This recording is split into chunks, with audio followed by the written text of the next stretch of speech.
Continuando con el estudio del libro del Apocalipsis, nos encontramos en el capítulo 1, versículo 18. Antes, suscríbete y comparte y dale like al video para que el algoritmo de YouTube nos siga promocionando y la palabra de Dios siga siendo difundido por todo el mundo. La muerte, el Hades y las llaves. La muerte es el deceso o la pérdida de la capacidad del organismo para funcionar como un todo. Es el fin de la vida corporal, no así de la parte inmaterial. Es decir, el alma y el espíritu subsisten al fallecimiento de una persona. San Mateo capítulo 10 versículo 28 nos dice que el alma todavía subsiste después de la muerte. Leamos San Mateo capítulo 10 versículo 28. No temáis a los que matan el cuerpo, mas el alma no pueden matar. Temed más bien a aquel que puede destruir el alma y el cuerpo en el infierno. Aprovechando para comentar la segunda parte del versículo 28 de San Mateo capítulo 10, los adventistas del séptimo día y los testigos de Jehová son aniquilacionistas. Basan su postura en la segunda parte del versículo 28 de San Mateo capítulo 10. Antes, deben estar preguntándose, ¿qué es el aniquilacionismo? El aniquilacionismo es la enseñanza de que quienes mueren sin Cristo dejan de existir, tanto orgánicamente como el alma. En otras palabras, serán eliminados o aniquilados tanto el cuerpo como el alma al final. En otros términos, los incrédulos no experimentarán el castigo eterno en un infierno literal, sino que simplemente desaparecerán o se extinguirán sus cuerpos y su cuerpo y sus almas. Esta es una creencia particular de ambas sectas del cristianismo. Se deben estar preguntando, pero ¿qué sucede para ellos en el presente cuando alguien muere sin Cristo o cuando alguien muere en Cristo? La respuesta de ellos es, tanto de cristianos como de no cristianos, el cuerpo va al cementerio y el alma pasa al sueño del alma, es decir, a la inconsciencia. El ser no se va ni al cielo ni se va a ninguna otra parte para ellos. Y eso en ninguna parte de la Biblia se enseña. La Biblia afirma algo distinto.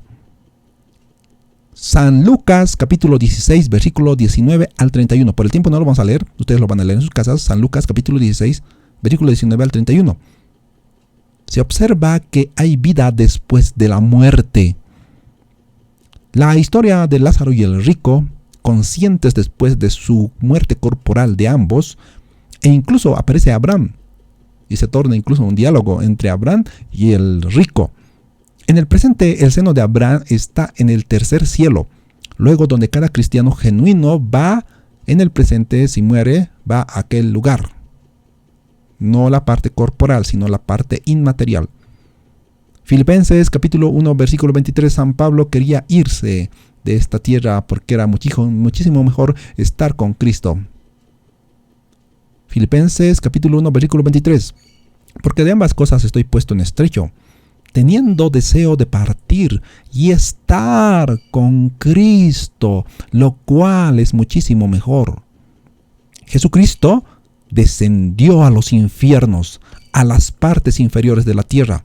Al tercer día resucitó de entre los muertos. Efesios capítulo 4 versículo 19. ¿Y eso de que subió? Es decir, de su resurrección, ¿qué es sino que también había descendido primero, antes de resucitar, a las partes más bajas de la tierra? Cuando Cristo llegó al seno de Abraham, en un comentario lo pude leer, algo muy bonito. Cuando Cristo llegó al seno de Abraham, allí llegó el paraíso. ¿Por qué? Porque sin Cristo no hay paraíso. Mas no se quedó allí. Al tercer día resucitó yéndose al tercer cielo, lugar al cual todo hijo de Dios, cuando muere, parte. Y San Pablo deseaba irse a ese tercer cielo. Aunque su deseo no fue cumplido en aquel entonces, él goza en el presente y está con Cristo. Respecto al Hades, hoy aún el Hades se encuentra en alguna parte baja de la tierra. Los adventistas del séptimo día y los testigos de Jehová niegan la vida después de la muerte, y más peor aún, afirman el aniquilacionismo, o extinción del ser alejado de Dios. Cuando se dé el fin de los tiempos, dice que los malos van a ser extinguidos. Basan su postura en la última parte del versículo 28 de San Mateo capítulo 10, que lo hemos leído. Mencionada parte expresa: teman más bien a aquel que puede destruir el alma y el cuerpo en el infierno. O sea que Dios va a destruir a aquellos incrédulos, su alma y su cuerpo, y se van a extinguir. Esa es la postura de ellos. Los fundadores de ambas sectas pasaron por alto el significado del término destruir. En nuestro castellano se entiende destruir el alma y el cuerpo. Mas, para ciertas cosas como estas, es necesario saber el significado en el griego koiné. Destruir en el griego koiné proviene del término griego apolumi, que en el versículo 28 está en verbo en infinitivo en griego, que es apolesai, cuyo significado, y escuchen esto todos, cuyo significado es destrucción o extinción de toda forma de bienestar. Destrucción o extinción de toda forma de bienestar. Ahora, ¿de qué? Tanto del cuerpo como del alma, porque en la resurrección final los incrédulos, las personas no salvas, van a resucitar con su alma y su cuerpo y no van a tener ningún tipo de bienestar en el infierno. Al presente, todo ser vivo tiene ciertos bienes o satisfacción de algo aquí en la tierra. Los incrédulos igual tienen satisfacción o bienes aquí en la tierra. Por ejemplo, de la comida, de la lluvia. En su palabra mismo, Dios dice en San Mateo capítulo 5, versículo 45, Dios hace salir su sol sobre malos y buenos, y hace llover sobre justos e injustos. Pero en el infierno, tanto el cuerpo como el alma de los incrédulos ya no tendrá ningún tipo de bienestar. Esta es la muerte eterna o segunda muerte, que lo trataremos cuando estemos en Apocalipsis capítulo 20, versículo 14. He ahí, hermanos, hermanas, la necesidad de presentarles a Cristo el Salvador.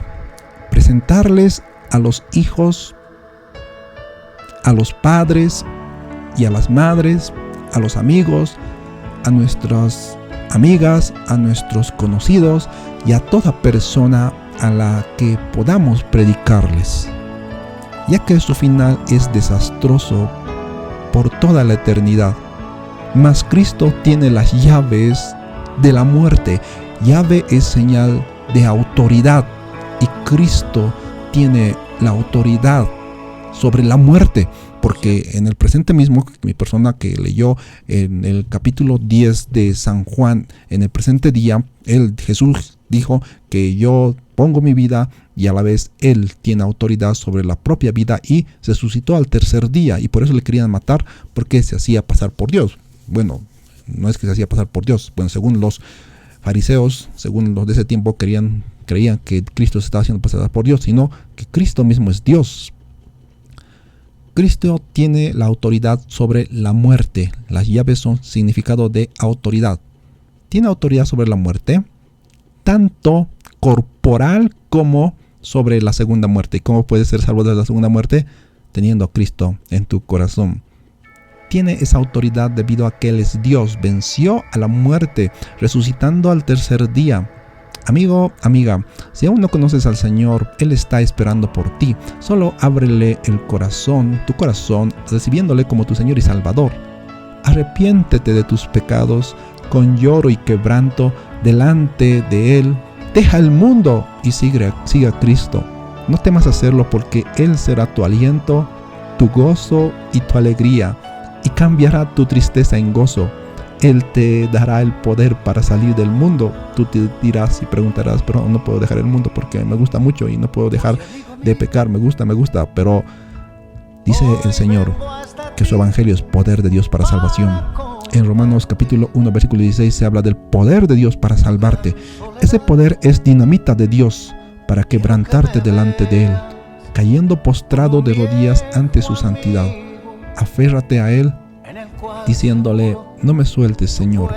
Así como Jacob había peleado con el ángel de Yahvé y luego de haberlo herido el Señor, Jacob se agarró al Señor y le dijo: bendíceme, no te soltaré hasta que tú me bendigas. Y tú le puedes decir: no te soltaré, Señor, hasta que tú me des esa seguridad y me des esa salvación que solamente tú lo puedes hacer. Ten por seguro que Jesucristo no te soltará. Filipenses capítulo 1 versículo 16. Estando persuadido de esto, que el que comenzó en vosotros la buena obra la perfeccionará hasta el día de Jesucristo. Hasta acá ha sido necesario desviarnos hasta este punto, debido a que el destino eterno de las personas está en peligro.